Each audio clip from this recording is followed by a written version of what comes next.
విజయవాడలో మాజీ మంత్రి జోగి రమేష్ నివాసంలో ఏసీబీ సోదాలు కొనసాగుతున్నాయి. విజయవాడలో జోగి రమేష్ కుమారుడు జోగి రాజీవ్ అరెస్ట్ అయ్యారు.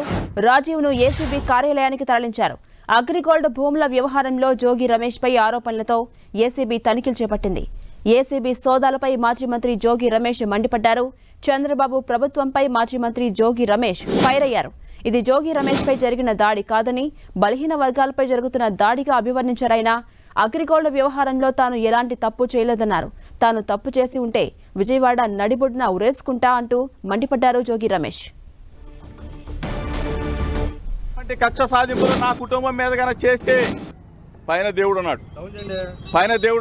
చంద్రబాబు నాయుడు గారు పైన దేవుడు ఉన్నాడు. ఈరోజు మీరు అధికారంలో ఉండొచ్చు, మీరు మమ్మల్ని తొక్కొచ్చు, కేసులు పెట్టొచ్చు, రెడ్ బుక్ తీయొచ్చు. కానీ మీకు మనస్ఫూర్తిగా చెప్తా ఉన్నాం, మంచిని మీరు ఇంత దుర్మార్గంగా ఒక చిన్న కుర్రోడిని తీసుకొని, ఏమీ తెలియని కుర్రోడిని తీసుకుని మీరు అరెస్ట్ చేయాలా, జైల్లో పెట్టాలన్న ఇటువంటి వంకర బుద్ధిని మార్చుకోండి. ఇది ప్రజాస్వామ్యవాదులరా, ఇది గుర్తించండి. నేను గానా నా కుటుంబం గానా అగ్రిగోల్డ్ ఆస్తులో కానీ ఏదైనా తప్పు చేస్తుంటే విజయవాడ నడిబొడ్డులో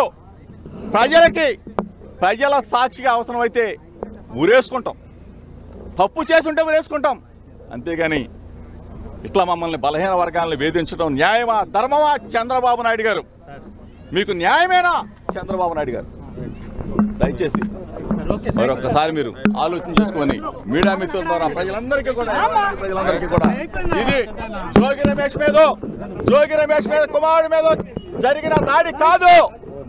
ఇది యావత్ బలహీన వర్గాల మీద, గౌడ కులం మీద, గౌడ కులస్తుల మీద జరిగిన దాడి ఇదని చెప్పేసి మీ ద్వారా తెలియజేస్తా ఉన్నా. ఇక అప్డేట్స్ మా ప్రతినిధి తిరుమలరావు అందిస్తారు. తిరుమలరావు, మాజీ మంత్రి జోగి రమేష్ నివాసంలో ఏసీబీ సోదాలు కొనసాగుతున్నాయి. ఇప్పటికే అతని కుమారుడు జోగి రాజేష్ ను అరెస్ట్ చేశారు. ఇప్పటివరకు ఉన్న అప్డేట్స్ ఏంటి?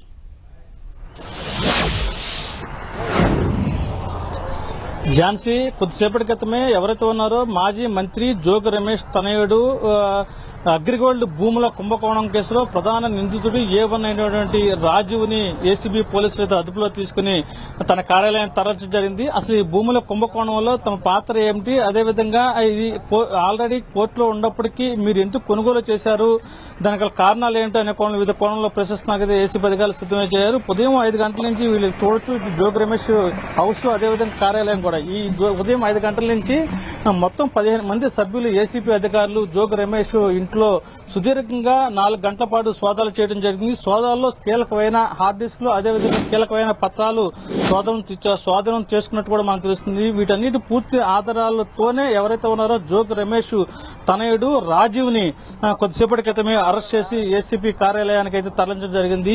ఈ కుంభకోణం సంబంధించి ఎవరెవరు ఉన్నారో ఆల్రెడీ ఇది సీజ్ చేసిన స్థలాలు, అగ్రిగోల్డ్ సంబంధించిన స్కామ్ కేసులో దీనికి సంబంధించి సీజ్ చేసిన స్థలాలు. ఈ కళాలు మీరు ఎందుకు కొనుగోలు చేసి వీటిని ఎందుకు మీరు విక్రయించారని చెప్పేసి ఈ కోణంలో అయితే పోలీసులు అయితే ఏసీబీ అధికారులు విచారిస్తారని చెప్పి మనకు తెలుస్తుంది. దీనికి సంబంధించి ఇప్పటికే 2300 గజాల స్థలాన్ని వీళ్లు ఆక్రమించుకున్నారు. దాంట్లో 1200 గజాల స్థలాన్ని వైసీపీ విజయవాడ 42వ డివిజన్ కార్పొరేటర్ పైడిపాటి చైతన్య రెడ్డి అదేవిధంగా వాళ్ళ మామ కుటుంబ సభ్యులకు విక్రయించినట్టుగా సిఐడి అధికారులు అయితే పూర్తి సమాచారం అయితే స్వీకరించారు. సమాచారం స్వీకరించిన తర్వాత వాళ్ళు పూర్తి స్థాయిలో వాళ్ళ ఫైల్ రెడీ చేసిన తర్వాతే ఈ రోజు ఉదయం జోగి రమేష్ ఇంటికి రావడం, అదేవిధంగా జోగి రమేష్ ఇంట్లో పూర్తి స్థాయిలో 15 మంది ఏసీబీ అధికారులు సోదాలు చేసి కొన్ని కీలకమైన పత్రాలు హార్డ్ డిస్క్ స్వాధీనం చేసుకున్న తర్వాత వాళ్ళకి పక్కా సమాచారంతోనే ఎవరైతే ఉన్నారో ఈ కుంభకోణం కేసులో A1 నిందితుడైనటువంటి జోగి రమేష్ తనయుడు రాజీవ్ ను అరెస్ట్ చేయడం జరిగింది. అరెస్ట్ చేసి కొద్దిసేపటి క్రితమే ఏసీబీ కార్యాలయానికి తరలించారు. ఈ టోటల్ గా ఈ కేసు సంబంధించి 9 మంది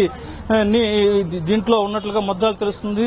A2గా జోగి రమేష్ సోదరుడు వెంకటేశ్వరరావు కూడా ఈ కేసులో ఉన్నట్టు తెలుస్తుంది. ఏదేమైనప్పటికీ ఈ కేసు సంబంధించి ఏసీపీ అధికారులు పూర్తి స్థాయిలో విచారణ చేసి అదేవిధంగా పూర్తి ఆధారాలు స్వీకరించిన తర్వాతే ఈ అరెస్టుల పరంపర కొనసాగుతుంది. రాజీవ్ నైతే ఏసీపీ అధికారులు తన కార్యాలయాన్ని తీసుకెళ్లారు. రాజీవ్ వెనకాలే జోగి రమేష్ కూడా వెళ్లడం జరిగింది. అయితే జోగి రమేష్ ఈ కేసుకు మాకు ఎలాంటి సంబంధం లేదు, బీసీ వర్గాలు బలహీన వర్గాలు అటువంటి మమ్మల్ని చంద్రబాబు నాయుడు కేవలం ఇబ్బంది పెట్టే ప్రయత్నాలు చేస్తున్నారు, మేము ఎన్ని ఇబ్బందులు పెట్టినటువంటి మేము దర్శ ప్రసక్తి లేదంటే చెప్పేసి జోగి రమేష్ కూడా మీడియాతో మాట్లాడారు. మాట్లాడటం జరిగింది. ఏదేమైనప్పటికీ ఈ కేసులో ఏసీపీ అధికారులు అదేవిధంగా సిఐడి అధికారులు పూర్తిస్థాయిలో విచారణ అయితే వేగవంతం చేశారని చెప్పాలి. జోగి రమేష్ తనయుడిని ఇంటి ఏసీబీ కార్యాలయం తీసుకెళ్లిన తర్వాత ఈ ప్రశ్నలు అయితే స్పందిస్తారు. ఈ కేసు సిఐడి అధికారులు దీన్ని సీజ్ చేసి కోర్టులో ఉంది. కోర్టులో ఉన్న స్థలాన్ని మీరు ఎందుకు దీన్ని ఇతరులకు విక్రయించిన కారణాలు ఏమిటి, అక్కడ రేట్ ఎంత ఉంది, మీరు ఎంత విక్రయించాలని చెప్పేసి పూర్తిస్థాయిలో అయితే అధికారులు అయితే ఆధారాలు స్వీకరించేట్టు చేస్తుంది. ఇప్పటికీ దీనికి సంబంధించి 5 కోట్లు వీళ్ళు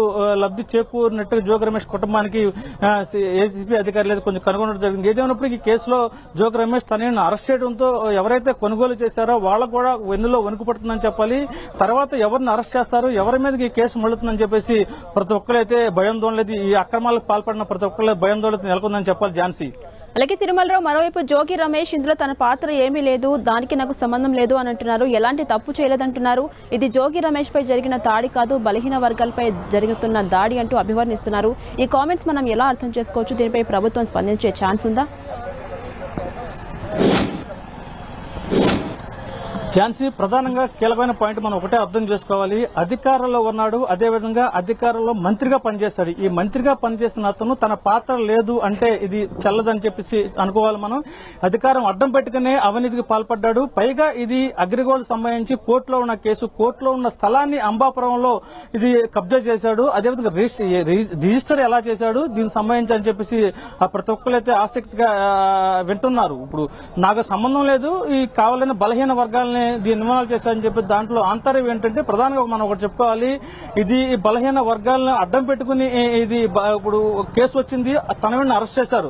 అక్రమంగా దీన్ని కబ్జా చేసినప్పుడు, అదేవిధంగా అక్రమంగా దీన్ని తీసుకున్నప్పుడు ఈ బలహీన వర్గాలు సంబంధించి గుర్తుకు రాలేదని చెప్పేసి కొద్దిసేపటి క్రితమే ఇక్కడ కొంతమంది మనతో మాట్లాడడం జరిగింది. ఇది కేవలము జోగి రమేష్ తప్పించుకోవడానికి బలహీన వర్గాలు, అదేవిధంగా అగ్రవర్గాల వాళ్ళు బలహీన వర్గాల వాళ్ళని ఇబ్బంది పెడుతున్నారు. చంద్రబాబు నాయుడు నేను నిర్దోషిని, నాకు ఎలాంటి సంబంధం లేదని చెప్పి జోగి రమేష్ అన్నప్పటికీ ఇది అధికారాన్ని, మంత్రి పదవిని అడ్డపట్టుకుని కొంతమంది రిజిస్టర్ల ద్వారా సరే చేపించుకున్నారని చెప్పేసి అంటున్నారు. మొత్తానికి ఈ సంబంధించి కేసు సంబంధించి ఇటు ఎవరు కొనుగోలు చేశారు, ఎవరు విక్రయించారు, అదేవిధంగా ఇది సంబంధించి రిజిస్ట్రేషన్ ఎందుకు చేశారు, ఇది ఆల్రెడీ సేడి వాళ్ళు అగ్రిగోల్డ్ సంబంధించిన ఆస్తులు సీజ్ చేశారు. కోర్టులు దీని మీద కేసులు నడుస్తున్నప్పటికీ ఇది బలవంతంగా రిజిస్ట్రేషన్లతో కూడా చేపించారని చెప్పేసి ఒక ఆరోపణ అయితే వినిపిస్తుంది. ఈ నేపథ్యంలోనే ఈ కేసు సంబంధించి 2300 గజాల స్థలాన్ని వీళ్ళు ఆక్రమించుకున్నారు. ఈ గజం ఆక్రమించిన సమయంలోనే విజయవాడ 42వ డివిజన్ కార్పొరేటర్ అయినటువంటి పైడిపాటి చైతన్య రెడ్డి కుటుంబ సభ్యులు కూడా 1200 గజాలు కొనుగోలు చేశారు. యాక్చువల్ గా ఇది సంబంధించి గజం ఆ ప్రాంతంలో అయితే 30,000 దాకా ఉంటుంది. కేవలం 10,000 రూపాయలకి గజం కొనుగోలు చేశారంటే 20,000 రూపాయలు వీళ్ళకి అక్రమంగా సంపాదన కలిసి వస్తుంది, మనం బాగుపడొచ్చు అనే విధంగా కూడా వీళ్ళు ఆలోచించి చేశారు అని చెప్పేసి కొంతమంది ఇక ఆరోపణలు చేస్తున్నారు. ఇది కేసు వచ్చింది, బయటకు వచ్చింది కాబట్టి వీళ్ళు బలహీన వర్గాలు గుర్తుకొస్తున్నాయి, లేకపోతే బలహీన వర్గాలు లేవు అని చెప్పేసి ఇప్పుడే కొంతమంది ఇక్కడ వ్యాఖ్యలు చేసి ఇక్కడి నుంచి వెళ్ళిపోవడం జరిగింది. ఈ సిఐడి వాళ్ళు వీళ్ళని సంబంధించి అదేవిధంగా ఏసీపీ అధికారులు ఈ కేసు ఇన్వాల్వ్ చేసి పూర్తి స్థాయిలో విచారణ చేసిన తర్వాత రాజీవ్ను అరెస్ట్ చేశారు. అరెస్ట్ చేసిన తర్వాత కొన్ని కీలకమైన ఆధారాలు స్వీకరించినట్టు తెలుస్తుంది. అదేవిధంగా జోగి రమేష్ ఇంట్లో కొన్ని కీలకమైన పత్రాలు, హార్డ్ డిస్క్ లో శోధన చేసినట్టు కూడా మనకు తెలుస్తుంది. ఇప్పుడు ఇది ఏసీపీ అధికారులు అయితే జోగి రమేష్ తనయుడిని అరెస్ట్ చేసి తన ప్రధాన కార్యమైనటువంటి గొల్లపూడికి తరలించడం జరిగింది. అక్కడ పూర్తి స్థాయిలో జోగి రమేష్ తనయుడిని విచారిస్తే ఇంకా ఎవరెవరి పేర్లు బయటకు వస్తాయి, ఎంత ల్యాండ్ వీళ్ళు అక్రమంగా కబ్జా చేశారు అనేటువంటి కీలక ఆధారాలు బయటకు వస్తాయని చెప్పేసి కొంతమంది అయితే చెప్పడం తెలుస్తుంది. ఝాన్సీ. అలాగే తిరుమలరావు, ఉదయం నుంచి కూడా మొత్తం 15 మంది సభ్యులతో కూడినటువంటి బృందం మాజీ మంత్రి జోగి రమేష్ నివాసంలో సోదాలు చేపడుతుంది కదా, ఇప్పటివరకు ఏమైనా ఆధారాలు సేకరించారా? ఎస్ ఝాన్సీ, ప్రధానంగా చెప్పుకుంటే ఉదయం 5 గంటల నుంచి జోగి రమేష్ గృహంలో ఎవరైతే ఉన్నారో ఏసీబీ అధికారులు 15 మంది బృందంతో ఏకకాలంలో దాడి చేయడం జరిగింది. ఎవరు ఇంట్లోకి రాకుండా, ఎవరిని వచ్చిన ఇబ్బంది పెట్టకుండా కూడా మీరు చూడొచ్చు. ఇక్కడ ప్రధానంగా ఇది కంచి కూడా ఇది ఏర్పాటు చేయడం జరిగింది.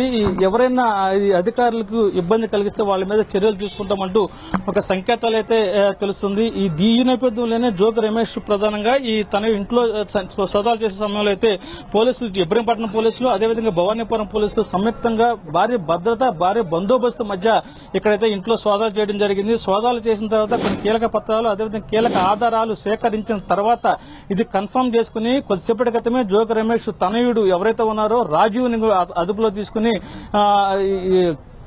ఏసీబీ ప్రధాన కార్యాలయానికి తీసుకెళ్లడం జరిగింది. జోగి రమేష్ తనయుడి వెంట జోగి రమేష్ కూడా వెనకాల వెళ్లడం జరిగింది. ఈ కేసుకు తన కుమారుడికి ఎలాంటి సంబంధం ఇది, కావాలన్న బలహీన వర్గం అనే పదాన్ని ఇక్కడ ఉపయోగిస్తున్నాడు. బలహీన వర్గాల్లో ఇటువంటి మమ్మల్ని చంద్రబాబు నాయుడు మమ్మల్ని ఇబ్బంది పెట్టి చేస్తున్నారు, నేను నిప్పు లాంటి వాడిని, నాకు ఎలాంటి తప్పు తెలియదు, ఎందుకు నన్ను అరెస్ట్ చేస్తారంటూ ప్రశ్నించారు. దీనికి సంబంధించి బలహీన వర్గాలైనటువంటి మమ్మల్ని అరెస్ట్ చేస్తారు, దీనికి తీవ్ర పరిణామాలు ఎదుర్కోవాల్సి ఉంటుందని కూడా జోగి రమేష్ కూడా కొన్ని కీలక వ్యాఖ్యలు అయితే చేయడం జరిగింది. ఝాన్సీ, అలాగే తిరుమలరావు, జోగి రమేష్ కుమారుడిని అరెస్ట్ చేశారు కదా, ప్రధానంగా రాజీవ్పై ఉన్నటువంటి ఆరోపణలు ఏంటి, అంటే ఏ ఆధారంగా అతన్ని అరెస్ట్ చేశారు? ప్రధానంగా ఝాన్సీ, జోగి రమేష్ తనయుడు సంబంధించి ఈ అగ్రిగోల్డ్ ఆస్తులకు సంబంధించి అంబాపురంలో 2300 గజాల స్థలాన్ని ఆక్రమించాడు. అదేవిధంగా దీనికి సంబంధించి అతను రిజిస్ట్రేషన్ చేయించుకున్నాడు. ఇతను కొనుగోలు రిజిస్ట్రేషన్ చేసుకుంటే ఎలాంటి ఇబ్బంది లేదు, కానీ ఇది అగ్రిగోల్డ్ సంబంధించిన ఇది కోర్టులో ఈ స్థలం మీద కేసు నడుస్తుంది. ఇది అగ్రిగోల్డ్ ఆస్తులు ఎవరు కొనకూడదు, విక్రయించకూడదు అని చెప్పేసి దీని మీద ఒక ఆర్డర్ అయితే ఉంది. ఆర్డర్ ను కూడా వీళ్లు బైఖాతరు చేసి ఈ కొనుగోలు చేశారు. ఈ కొనుగోలు చేసిన సమయంలో ఈ కోర్టులో ఉన్న ఆర్డర్ ని తప్పించి అదేవిధంగా రిజిస్ట్రేషన్ ఎందుకు చేశారు, దీనికల కారణాలు ఏంటి, అధికారిని అడ్డం పెట్టి చేశారు లేదా ఇతర కారణాలు ఏమైనా ఉన్నాయనే కోణంలో అయితే పోలీసులు అదేవిధంగా సిఐడి అధికారులు ఇప్పటికి ఇన్వెస్టిగేషన్ చేశారు. దీనికి సంబంధించి ఏసీబీ అధికారులు అయితే దీనికి ఫైల్ అప్ చెప్పడం జరిగింది. ఈ నేపథ్యంలో పూర్తి ఆధారాలు స్వీకరించిన తర్వాత అన్ని పకడ్బందీగా ఆధారాలు స్వీకరించారు. ఎవరికి అనుమానం రాకుండా 15 మంది సంబంధించిన అధికారులు ఉదయం తెల్లవారుజామునే ఇక్కడ చేరుకోవడం జరిగింది. మధ్యాహ్నం సమయంలో కానీ సాయంత్రం సమయం కానీ ఇతరతలు ఏదైనా జరిగితే ముందే సమాచారం వస్తుంది. దీన్ని వీళ్ళు ఏదైనా ఎస్కేప్ అవడానికి కూడా కారణాలు ఉండొచ్చు అనే కోణంలో అయితే ఏసీపీ అధికారులు పూర్తి స్థాయిలో అయితే దీన్ని సమాచారం స్వీకరించిన తర్వాత ఉదయాన్నే వాళ్ళు నిద్ర లేకముందే వచ్చి వాళ్ళు బెల్లు కొట్టి లోపలికి వెళ్లి అదేవిధంగా ఎక్కడెక్కడ ఫోన్లు ఆపేసి అదేవిధంగా ఎవరు బయటికి వెళ్లకుండా ఎవరు లోపలికి వెళ్లకుండా పక్కా ప్రణాళికబద్దంగానే ఏసీపీ అధికారులు సిద్దమై వచ్చి తనిఖీలు చేసి తనిఖీల్లో భాగంగా నేరం నిరూపితమైంది. మీ తనయుడిని అరెస్ట్ చేస్తున్నామంటూ ఇక్కడ నుంచి తీసుకెళ్లడం జరిగింది. Jhansi, right, thank you Tirumalarao.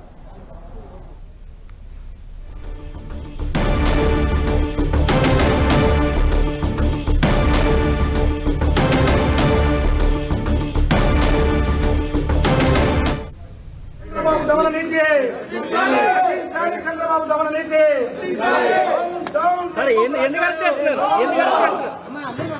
చెప్పారా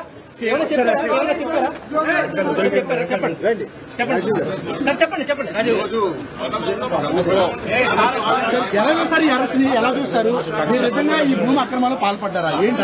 అందరూ కొనుక్కున్నట్టే కొనుక్కున్నాం అంటే అమ్మినోళ్ళు అన్ని చూపించే మాకు అమ్మారు, మేము అలాగే అమ్మాం. ఈనాడు పేపర్లో వాళ్ళు ప్రకటించి అమ్మారు, మేము కూడా ప్రకటించి అమ్మాం. ప్రభుత్వం కక్ష సాధింపు చర్యగా ఈరోజు మీద కక్ష పూర్తిగా నన్ను అరెస్ట్ చేస్తా ఉన్నారు. ఎలా ఫైట్ చేయబోతున్నారు? లీగల్ గానే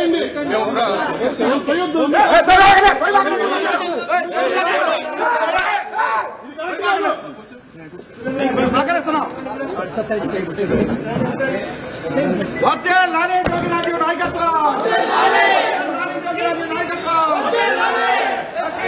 చంద్రబాబు దమన నీతి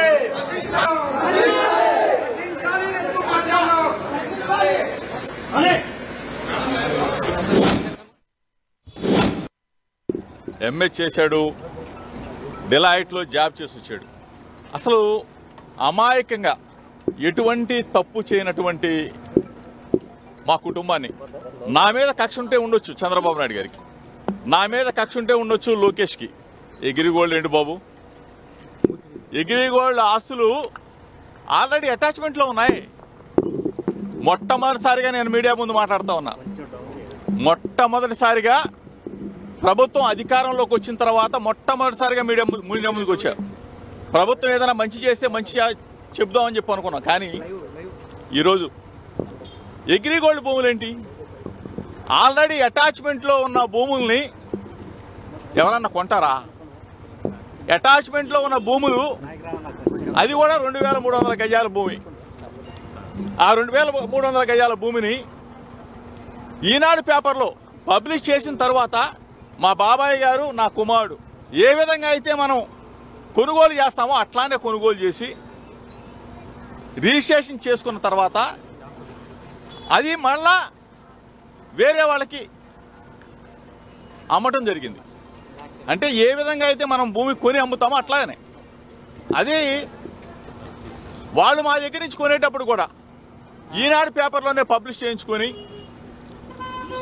సర్వే చేయించుకొని అధికారులు ఇచ్చిన రిపోర్ట్ ఆధారంగా సబ్ రిజిస్ట్రార్ గారు రిజిస్ట్రేషన్ చేసి వాళ్ళకి అప్పచెబితే ఇంతకన్నా దుర్మార్గం ఎక్కడన్నా ఉంటుందా చంద్రబాబు నాయుడు గారు?